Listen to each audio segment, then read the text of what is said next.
influenced by the blatant lies about the 2020 election that were spread by the president and by his followers, and that for the FBI director to suggest that it was a backup plan if they didn't get what they wanted on January 6th. Who's they? He's speaking speculatively. He's playing into rhetoric. I don't agree with it. There seems to be some indication in the filings this guy has some kind of severe autism, and we're not saying he was influenced by the same lies that all of those other people were. Unless you're more qualified than me to take Jason, genocide. Ed Sellum, hold on, I'm sorry. Ed Sellum is... Who planted that bomb was definitely an insider. It was not an anti-Trump person. It was someone planting a bomb to create a narrative that crazy MAGA people are trying to assassinate Kamala Harris. I was paid in the past, Sean, for my opinions. That's clear, and one day I'll be back in that space. But that's not what I'm paid for now. I'm paid to be your deputy director, and we base investigations on fact. Yep. What's up, y'all? So this panel is going to be talking about the DC pipe bomb suspect who has confessed, and the reason that he gave was that he believed a lot of the rhetoric that the president was saying about elections being stolen and things of that nature. As always, we got Hate the Face, Scott Jennings, who is going to try to pivot and make it seem like there wasn't this conspiracy floating around here about who and why these bombs were planted. But let's check out the panel, and I'll be back. Jay says that the DC pipe bomb suspect has confessed. Brian J. Cole Jr. was arrested earlier this month for allegedly planting 2 pipe bombs, one at the DNC and the other at the RNC on January 5th, 2021. There are some new court documents that are giving us insight into why. They say Cole said that he believed that the 2020 election was stolen. And, quote, in the defendant's view, if people feel that, something as important as voting in the election is being tampered with, someone needs to speak up, right? So this case is finally resolved, it seems. But it's interesting that prior to this moment, all of these MAGA figures, including people in the government, the people charged with investigating this, were claiming that this was some kind of false flag. Here's Kash Patel talking about this just right after this arrest was made. Listen. In this instance, the prior administration had the same exact information that this FBI had access to and chose not to put the resources on target. That, to me, is a far greater threat than any of the nonsense, a grandma taking a selfie inside of January 6th, and yet it just disappeared. It's almost like that was the backup plan if they didn't get what they wanted out of January 6th, which to me seems like a very clear setup operation. And look, you're absolutely right. A setup operation? What are they talking about? Yeah, good question. It's really strange. Obviously I used to work for Kamala Harris, not when she was inside the DNC when this occurred. Our friend Simone Sanders was with her. There were people in that building who were working. There were people at the RNC who were working on behalf of democracy, or their perspective on democracy. And so for the people on the internet, the kind of the talkers, to then start to go into this conspiracy theory negates the fact that there were legitimate law enforcement agencies who were out trying to investigate this, trying to protect people who were electing a president, trying to hold on to our democracy, and on January 6th, defend the United States Capitol against people who were marching in there to defile the Capitol and stop a legitimate election process. What are they talking about? I can't even believe that this is... Here's what they're talking about. So, shut up. What he says is actually very important, because this whole kind of environment around January 6th just shows you what the Republicans, what MAGA actually thinks about democracy, what they think about the rule of law, that they spit out all of these conspiracies, right? And it's when you think about it, it's absolutely just almost sad at these conspiracies that MAGA just regurgitates. They listen, they take it as gospel, and it's always false. And I am all for a good conspiracy, but the conspiracies that MAGA comes up with are always false. When they said Antifa was the ones that were creating havoc in the crowds of January 6th to as agitators and things of that nature, and that these bombs were planted, but they were planted by some type of insider to make it appear that Kamala Harris was under attack by MAGA and by MAGA crazies. And all of these conspiracies always prove not to be correct. So MAGA is like 0 for 1,000 with all of these conspiracies, and these conspiracies normally turn out to be exactly what us normal people were thinking. Like, us normal people said that it was a Trumper, it was a MAGA that planted these bombs. That there was no conspiracy. The conspiracy was that these MAGA folks listened to Trump, and Trump got them activated and got them doing all kinds of crazy stuff. But let's get back to it. Well, they're the ones who caught the guy and got the confession. So, while I certainly understand that there should be criticism and speculation as to why something is happening, but obviously that kind of speculation comes in a vacuum when you don't actually have any information that the government should have been providing, which is, for example, 4 years under the Biden FBI, they didn't get this guy. Why is that? I think that is a valid question. I think it's a conspiracy, but I think it is a valid question. I think it is a valid question, but before I even forget this, it is a valid question. Like, why did it take 4 years, and why was Trump's FBI able to solve this? But what I will say is this. I thought MAGA backed the blue. I thought MAGA loved the FBI. I thought MAGA loved law enforcement. So we pretty much are throwing law enforcement under the bus in an attempt to throw the Biden administration under the bus. You're throwing law enforcement agency under the bus. You're throwing the FBI under the bus, saying that they did not investigate this or it was shut down.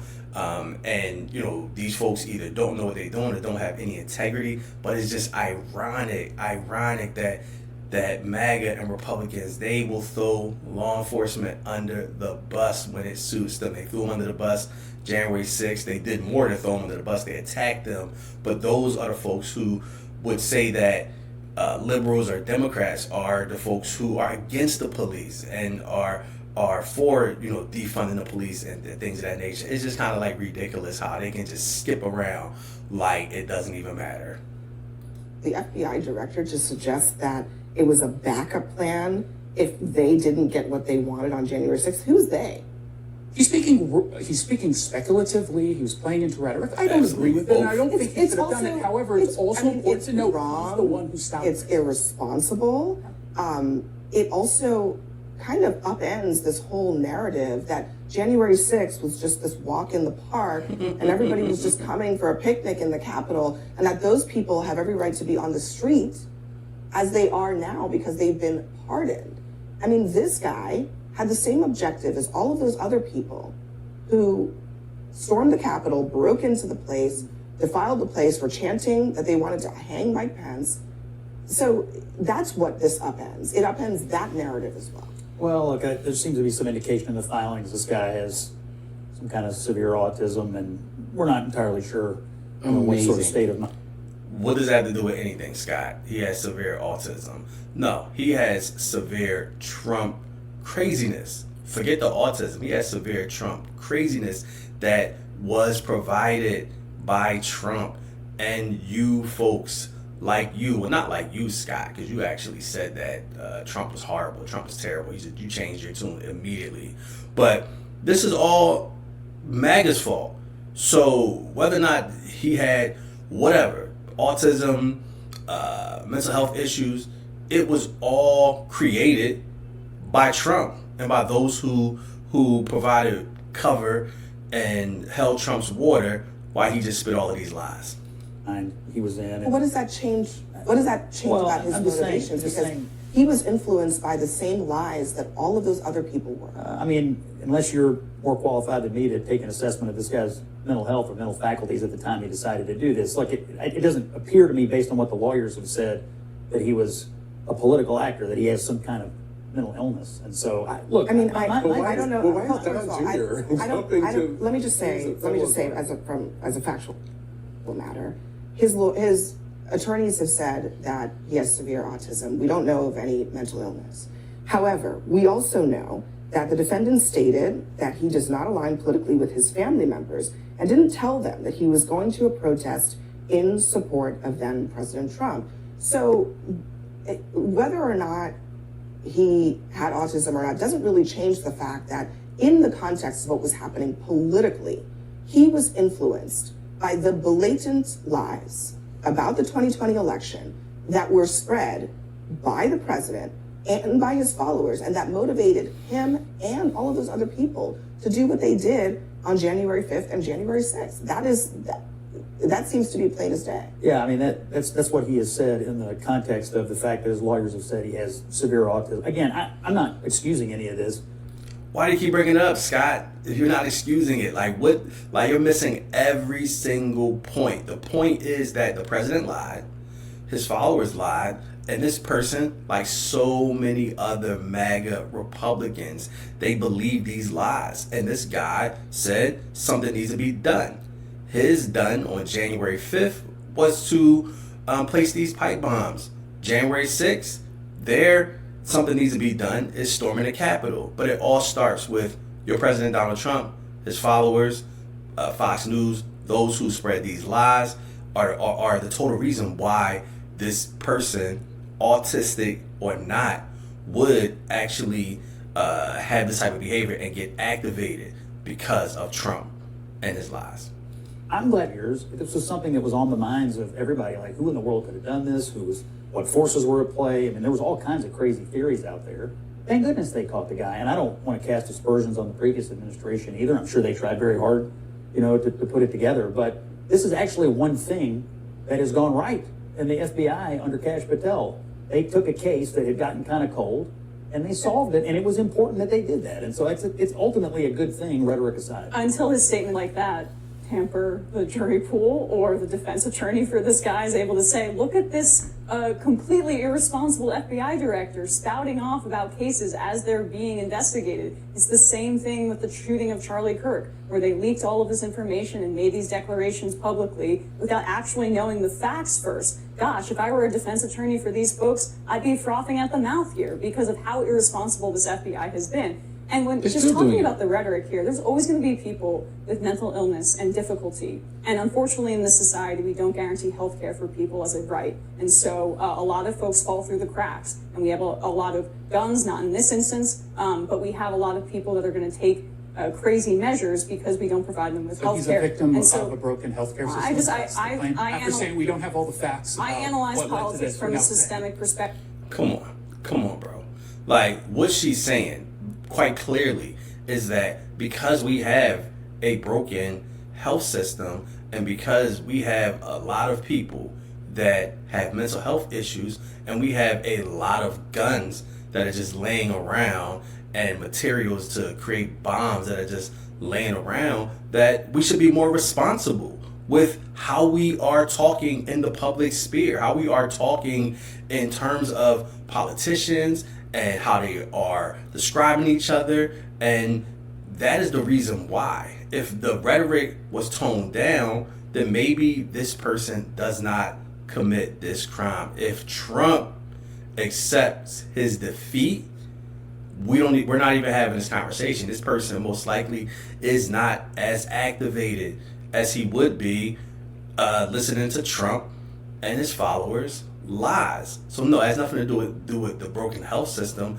But because the health system is broken, we need to be better in terms of how we communicate our differences. And I'm basically saying that my overall thesis is that that's why you need public figures to have some sort of responsibility about what they say. One of the things about this Trump era is that we have completely lost track of what civic engagement should be and what it means to be a leader and somebody that stands in front of a podium and represents this country. Between calling reporters piggies, between spouting off conspiracism all the time, between talking about these percentages, I'm going to decrease the drug prices by Jason, genocide. That might Ed Stellum, hold on, I'm sorry. Ed Stellum is to call it Let me ask genocide. you about this, because what she There just is said, really. the responsibility of leaders in our political system.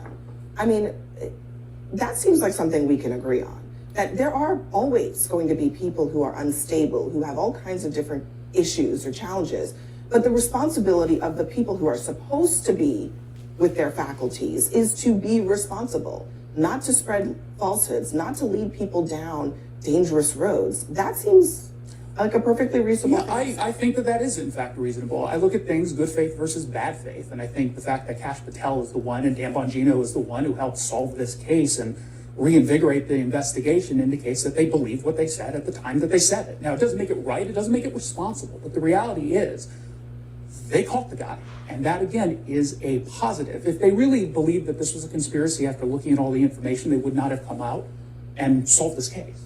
I mean, I don't know. I mean, those comments were made after they caught the guy, so who knows? But some Let me say this, and this goes without saying.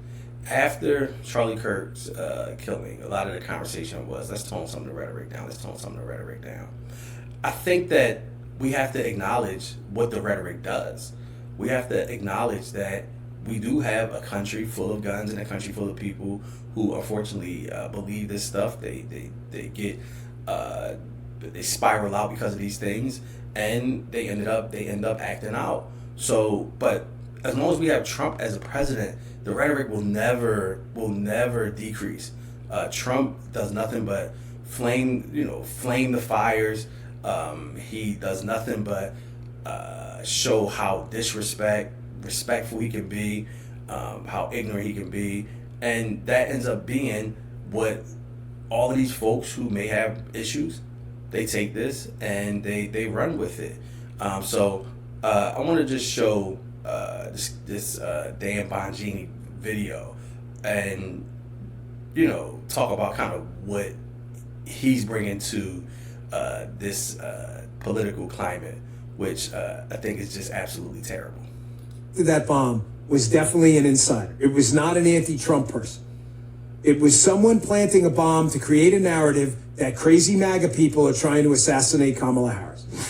So exactly what Dan Bongino is trying to say, and he, as being one of these folks who have these YouTube following, he does these podcasts, and he gets on here and he just spits nonsense. And he talks about these conspiracies. He's referencing this being some type of false flag, it being some type of person that maybe from the Harris camp that planted these things in order to get some type of like sympathy votes, to say that there were folks who were from MAGA trying to attack Kamala Harris, but it was false, it was made up, it didn't really happen. And what have we found out? We found out that that's exactly what it was. It was someone from MAGA that planted these bombs.